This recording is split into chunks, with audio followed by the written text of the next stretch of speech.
Hi there.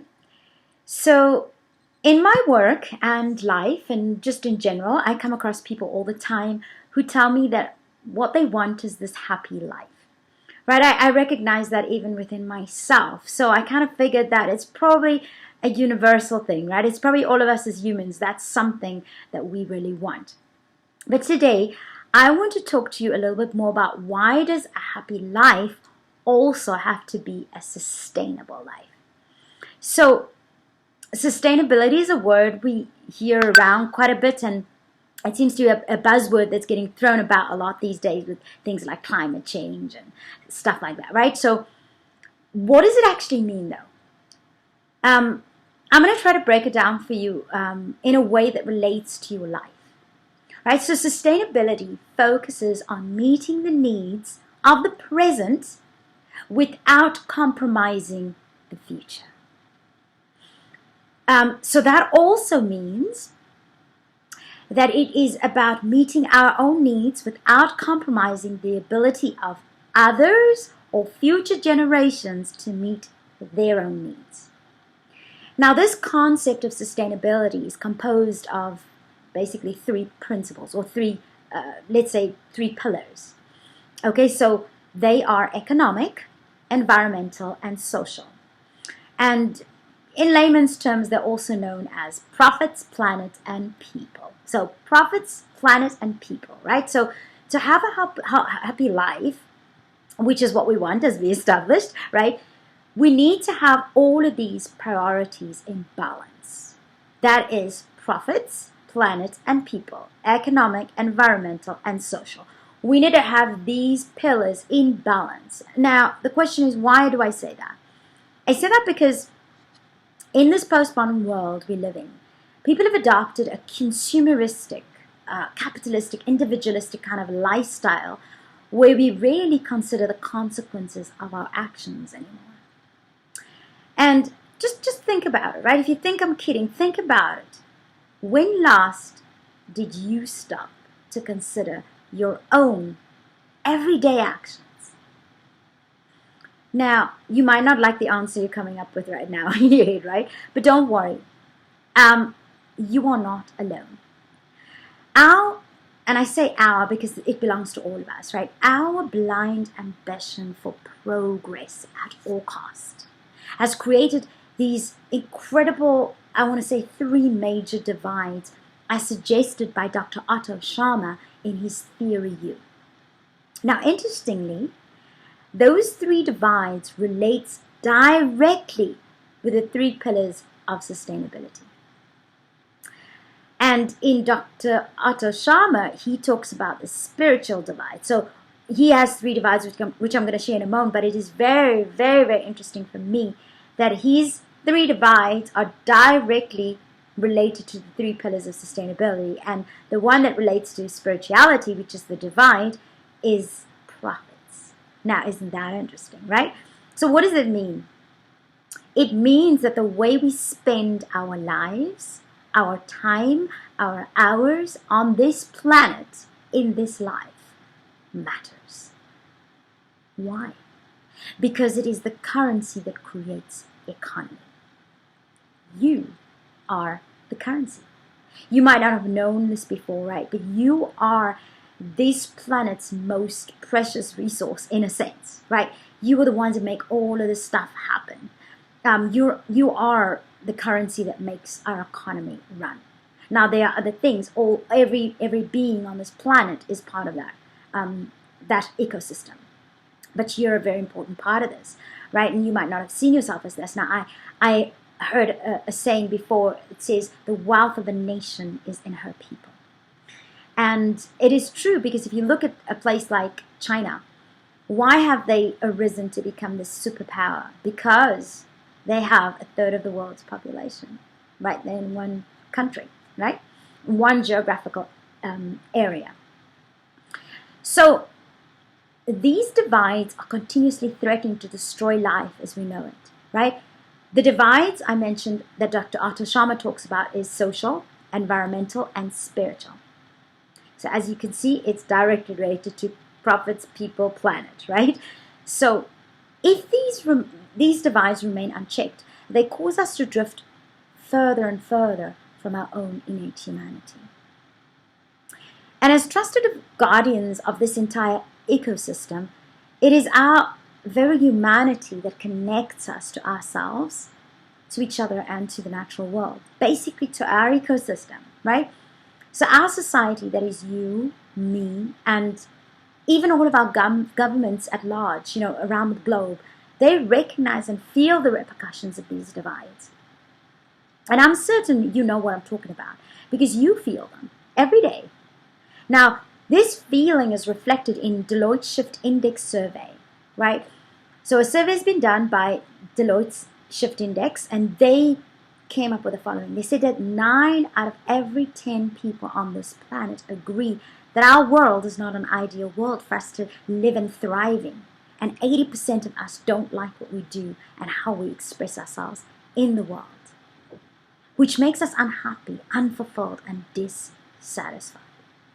So an observation that I make is that despite what we experience and feel, we have been unable thus far to create the systemic adjustments or changes that is required to adjust our individual and collective trajectory. So what do we have to do here? To disrupt our current trajectory requires an awakening of our, what I say, dormant, deeper humanity. Right? This disruption will facilitate a reconnection to the world and others. And understand that this is not something that you don't have inside of you, right? It is already inherent. It is already a part of you. Your deeper humanity is already there. Basically, we just have to flip on the switch. Right? So, what is the switch? This switch is the fact that we need to go on these, what I call internal, and I say individual as well. It has to be these individual, internal, transformational journeys, where we reconnect with ourselves, our community, and the natural world.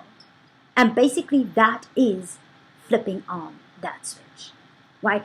We need to embark on these journeys so that we can begin to make serious collective effort to lower the total ecological footprint of humanity, and also to redistribute wealth more equally in order to address these alarming rates of poverty. Because as a society, we are reaching these dangerous levels towards overstepping the planetary boundaries. Now, what are planetary boundaries, right?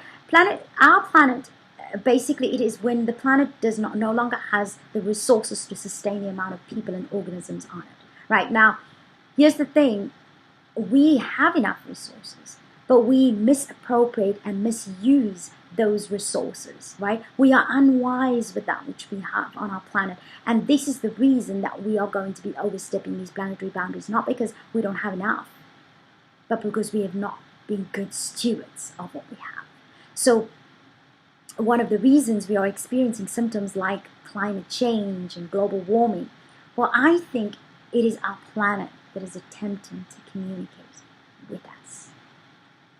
It's like when you go to the doctors, right? If you're not feeling really well, you would normally give the doctors your symptoms, and then what do? They go and they investigate that further, right? So you're not coming in and saying, oh, I have a lung illness or this. You're coming in, unless you know this, of course, but when you're feeling certain symptoms, you're going and saying, I'm feeling this and that and the other, and then they take those symptoms and they investigate deeper to find out where is that coming from. They have to do certain tests and diagnoses and things like that. So I think that is what's happening right now, right? Within our society and our planet, we are experiencing these symptoms, and it is our planet and our society trying to communicate with us that something is up, something's amiss, something's wrong, something's not working the way that it should. And the question is whether we are going to listen to those symptoms, right? Whether we're going to use that as a way to begin to investigate.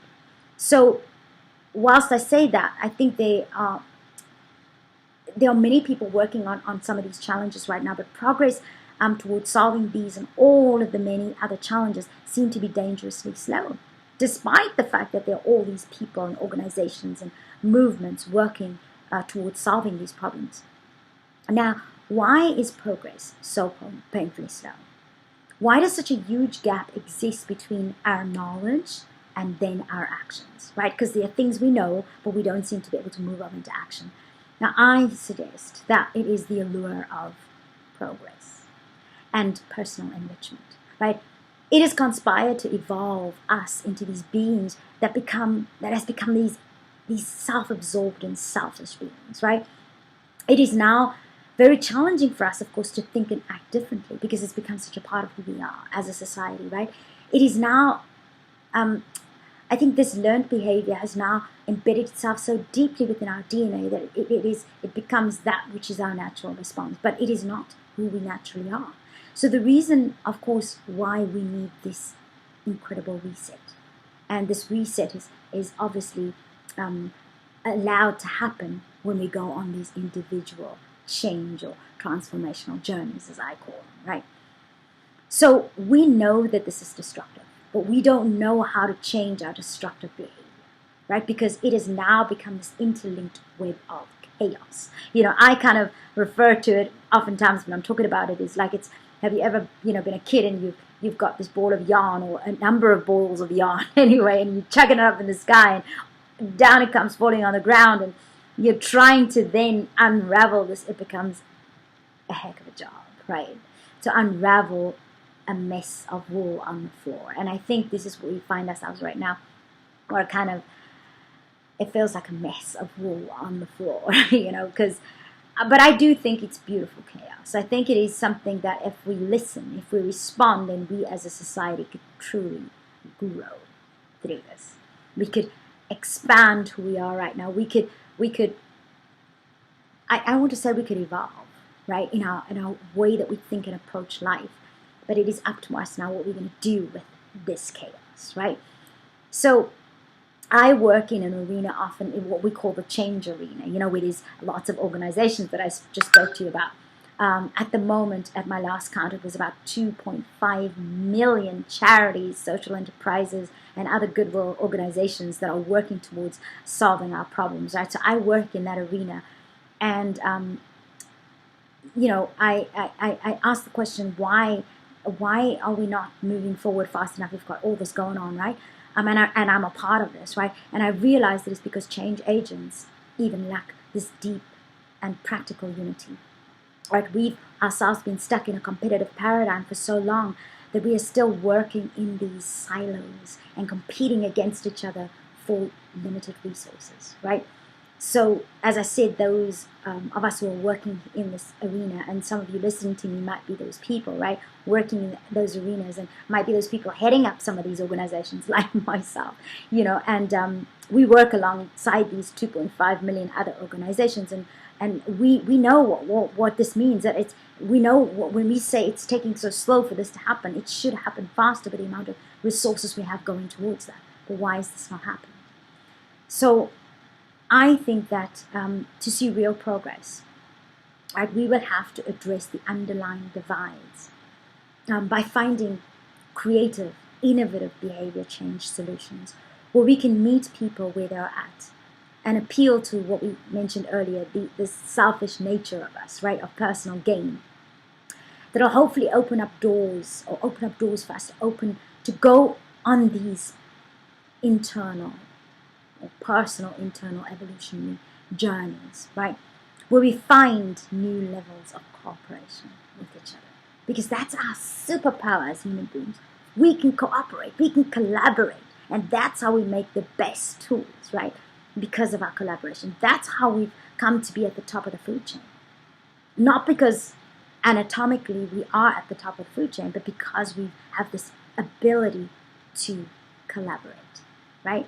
So we need to we need to collaborate things like cooperative platforms and ecocentric communities that facilitate us to build tribes, raise awareness, encourage holistic education, encourage healthier lifestyles, deliver life transformational coaching and conscious entrepreneurial mentorships, conscious business building tools, facilitate global connections, yet maintain these local community building opportunities like events and things like that. And we also need to promote and deliver ethical products, services, technologies, right? And we need to create these micro circular economies that will animate how co-creation and cooperation is the heart of our way forward as a species on this planet. Now, to find these solutions, we're going to have to take, I think, a more expansive perspective where we look below the trees. In actual fact, where we look above the tree line. We can stand back and we can actually see above the tree line and find the bigger forest view, and below the trees themselves to find the roots of the problem. Now, we talked about some of the roots of the problem, but I think at the heart of this is the allure of progress and personal enrichment, as I said. And this has evolved and conspired for us basically to evolve into these beings that have become these self-absorbed, selfish individuals and societies, right? And this learned behavior is reflected in all of the systems that we have designed to manage our societies globally. We know that it is disruptive and that these systems are flawed, but we don't know how to change our destructive behavior. So we continue to enforce and build on the proverbial broken system, because this web of intellect chaos is what we have grown accustomed to, right? And we are now, as I say, too invested. And besides, it is too risky to change things because we know what doesn't work, but we are not sure of what to replace it with, right? So this uncomfortable, unresolved feeling is why we continue to search for meaning, why we continue to search for that happy. Because, well, 9 out of every 10 of us believe our world is not an ideal world where we can thrive in, and 80% of us don't like what we do and how we express ourselves in this world, which is making us unhappy, unfulfilled, and dissatisfied. And creating from this unfulfilled, unhappy space is what is now resulting in an ecosystem that is out of balance. And it is this same imbalance in you that is being reflected in society as gross global inequality, wars, human atrocities, right? So what I'm saying here is that inside of you is a microcosm, and your microcosm, when it is not in balance, it expresses itself out into the world, and together with others creates the macrocosm. And that same expression is just a mere reflection of what is happening in all of our microcosms, in all of our own lives. And do you understand now why your individual transformation journey becomes imperative? Because when you change yourself, when she changes herself, when I change myself, when he changes himself, we come together, our expressions changes, which means together we get to change the world, people. Right? So this, when I say when you change yourself, you can change the world, that in essence is what I mean. I don't mean you by yourself get to change the world, but you get to change your contribution. And when you multiply that by 7.8 billion people changing their contribution, you land up with our world looking very, very different. So I mentioned that the imbalance in you is also reflected in society globally, right? But even the rest of nature is being affected. As we move closer and closer to overstepping these planetary boundaries we talked about, we start producing a collective uncontrollable carbon footprint, resulting in catastrophic ecological turmoil. So how do we change our trajectory? How do we do this differently? And of course, I think we can change it by acknowledging that you, me, and we are the problem. Let's acknowledge that first, and then we change it by considering our actions, by having that stop, reset, go moment, and then being more intentional with how we spend our lives and time. Because if we are to change our world, we must change the creators of this world, as I said, which is you, which is me, which is us. And the solution, to remember that the solution does not only start with you, but it is you. So take a moment with that. Have a stop, reset, go moment with this. And remember, the solution does not only start with you, but it is you. So in order to have that happy life that you want, you also need to want and create a sustainable life. Thank you.